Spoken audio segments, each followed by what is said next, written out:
একটু বাইরে যাব, রেডি হব। তো একটা ড্রেস বের করে নিয়েছি।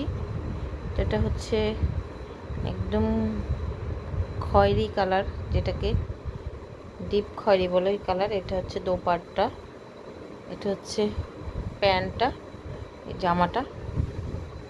তো এই জামাটাই পরবো আজকে, তার সঙ্গে হিজাব সেম কালার পরবো আজকে। কন্ট্রাস্টে যাবো না, একটু লাইট ডিপ আছে। তো আসসালামু আলাইকুম, কেমন আছেন সবাই? আশা রাখছি আলহামদুলিল্লাহ ভালো আছেন। আমিও আপনাদের দোয়ায় ভালো আছি। তো এটার সঙ্গে দুটো চুড়ি পরবো, এই ঘড়িটা পরবো, আর হচ্ছে কয়েকটা আংটি পরবো, এই আমার।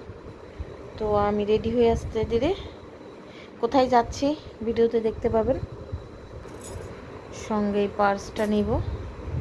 তো রেডি হয়ে নিয়েছি, বের হয়ে যাব এখন। এই তো কোথায় যাচ্ছি ভিডিওতে দেখতে পাবেন। তো এই তো পৌঁছে গেলাম পিঙ্ক সিটি। তো এটা গুলশান পিঙ্ক সিটির উপরে যাবো আমরা। তো যাই হোক, ঠিকঠাক হয়ে নিচ্ছে, নিজেকে ঠিক করে নিচ্ছে। তো আমিও আবার একটু ভিডিও করতেছি টুকটাক, আর নিজেকে একটু ঠিকঠাক করে নিচ্ছি ঠিক আছে কিনা, যেহেতু বের হয়ে লিফট থেকে তো বের হয়ে আবার মিরর ছিল সামনেই। তো মিররে আবার একটু নিজেকে দেখতেছি, তো একটু ঢং ঢং করতেছি এই আর কি। তো যাই হোক, আমরা ঢুকে যাচ্ছি রেস্টুরেন্টের ভিতরে। তো এতটা ভিড় ছিল বুঝতে পারিনি, একটা কনসার্ট বা হয়তো একটা প্রোগ্রাম ছিল তাদের। তো এই তো ভিতরে চলে যাচ্ছি আমরা। তো অনেক ভিড় ছিল। তারপর যারা ছিল তারা অলরেডি অনেকগুলো খাবার নিয়ে এসো। তো ছোট ননদকে নিয়ে খাবার আনতে চলে গেলাম আমি। তো খাবার আনতে গিয়ে আগে ভাবলাম যে যেহেতু খাবারগুলো ডিশের মধ্যে আছে, একটু টুকটাক ভিডিও করে নিই কী কী খাবার আইটেম তাদের আছে। 100-র উপরে আছে। তো 100-র উপরে থাকলে তো আর খাওয়া যায় না, তো সব কিছু আবার একটু একটু করে ভিডিও করে নিচ্ছি। যেটা আমি খাবো সেটা তো খাবোই। তো যার পর ভিডিও করে নিয়ে একটু দেখতেছি। তো রাইস আইটেমটা ভালো ছিল, আমি অল্প একটু নিয়েছিলাম। এটা ছিল বিফ বিরিয়ানি, তারপর এটা ছিল বিফ কারি ছিল এটা, আর হচ্ছে এটা ডাল দিয়ে মেজবানি ছিল, ডাল ছিল, ভাত ছিল সাদা, তারপরে এটা ছিল আরেকটা কারি। তো এই তো সব কিছু। তো আমি ফার্স্টে পিৎজাটা ভালো লাগছিল, বাট আমি পিৎজা খাই না আর খাবো না। দেখলাম এমনি white pasta, normal pasta, vegetable pasta, তারপরে তাসমানিয়া। তো এটা খুব ফেভারিট আমার একটা খাবার। তো যাই হোক, এটাও আমি খাই নাই। আমার জামাইকে বললাম নিও এটা খাও, উনি তো খাবেই। তারপরেও একটু মিষ্টি আইটেমগুলো আমি একটু ছবি টবি তুলে নিচ্ছি, কারণ পরে খাবার থাকে না। এই যে এইখানেই শেষ হয়ে গেছে। আমার তো মনে হয় ওই দিন এত পরিমাণ খাবার দিয়েছিল, 3-4 বার মনে হয় তারা সার্ভ করেছিল। আচ্ছা যাই হোক, তারপর এখন আমি নিজের প্লেটটা নিচ্ছি, কী কী খাবো কী কী নিব সেটা দেখতেছি। তো তারপরে প্লেটটা নিয়ে আমি ঘুরে ঘুরে আবার একটু সালাদের কাছে গেলাম, যে দেখি কিছু নেওয়া যায় কিনা, সালাড তো খাইতে হবে।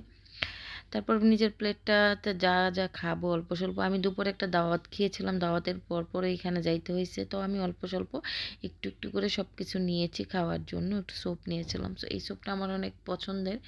তো যাই হোক, হবে কি, তো ওনারা অনেকটা খাওয়া হয়ে গেছে, রেস্টে আছে, গল্প করতেছে। আমি আবার একা একা বসে বসে খাচ্ছি। এই পাশে মামি ছিল, এক আন্টি ছিল, সবাই মিলে আমরা খাচ্ছি। তো স্যুপটা আমার লাগে নাই, একদম বাজে ছিল, কর্নফ্লাওয়ার দিয়ে ভরে ফেলছে। যত না কেন খাবার তো খাবারই, ভালো লাগে নাই। তারপরে এই তো একটু একটু করে ডেজার্ট নিয়ে আসছিলাম, সব কিছুই অল্প অল্প করে আনছি, খাইছি। খাওয়ার পরে আমি আবার গেলাম, দেখলাম যে আবারও তারা খাবার সার্ভ করছে, এত ভিড় ছিল, পাশেই একটা প্রোগ্রাম হচ্ছিল। তারপর আবার একটু সালাদ নিয়ে আনলাম, ভাবলাম একটু সালাদ খাই, যে একটু ছবি তুলে নিয়ে আসি। খাওয়া দাওয়ার এক পর্যায়ে তারপর মোটামুটি আর কি, এই তো খাওয়া দাওয়া শেষ করে ছবি টবি তুলে আমরা বের হয়ে যাব। আমি আবার ভিতর থেকে একটু ছবি নিচ্ছিলাম, দূর থেকে দেখতে সুন্দর লাগছিল। তো তারা নতুন করে আবার সার্ভ করছিল। তারপর আবার ফিশ আইটেমের কাছে গেলাম। তো মোটেও আমার পছন্দ হয় নাই ফিশ আইটেমটা, আমি একদম মানে একেবারে না, কারণ ফিশের ব্যাপারে আমি অনেক সেন্সিটিভ। আর তারপর জুস খাবো, ভাবলাম একটু জুস, রেস্টুরেন্টগুলোতে তো জুসটা মজা হয়। খুবই জঘন্য ছিল, খুবই জঘন্য, একেবারে ভালো ছিল না, একদম খাইনি, মজা ছিলই না। যাই হোক, তারপর হচ্ছে চলে আসলাম খাবার দাবার ছবি টবি তুলে দেখেই তো চলে আসতেছি। তো আবার কি, এই তো দেখেন আমরা কোথায় গিয়েছিলাম, এক ঠিকানায় নানান স্বাদ। তো যাই হোক, খাবার দাবারের ছবির এইখানে থেকে একটু ভিডিও করে নিলাম। এই তো আমাদের নায়করা, হিরোরা ছবি তুলতেছে, ব্যাচেলার পার্টি আবার বিবাহিত পার্টি। তো আমরা এখন মজা করতেছি, বের হয়ে যাওয়ার আগে একটু মজা টজা করলাম, ছবি নিলাম, সবাই ছবি টবি তুলে বের হয়ে যাচ্ছি। তো এক গ্রুপ আগে চলে গেছে, আমরা আবার একটু পিছনে যাব, এক লিফটে সবাই হয় নাই, তারপরে আবার একটু এই তাদের এই ডেকোরেশনগুলো একটু দেখতেছিলাম। তো এই তো বের হয়ে গেলাম রাস্তায়। তো আমার ভিডিওটা কেমন লাগলো অবশ্যই একটা কমেন্ট করে জানাবেন, লাইক দিবেন, শেয়ার করবেন, ভালো থাকবেন। আগামী ব্লগ দেখার আমন্ত্রণ জানিয়ে আমার ভিডিও শেষ করছি। আল্লাহ হাফেজ, আসসালামু আলাইকুম, আবার দেখা হবে, টাটা বাই বাই।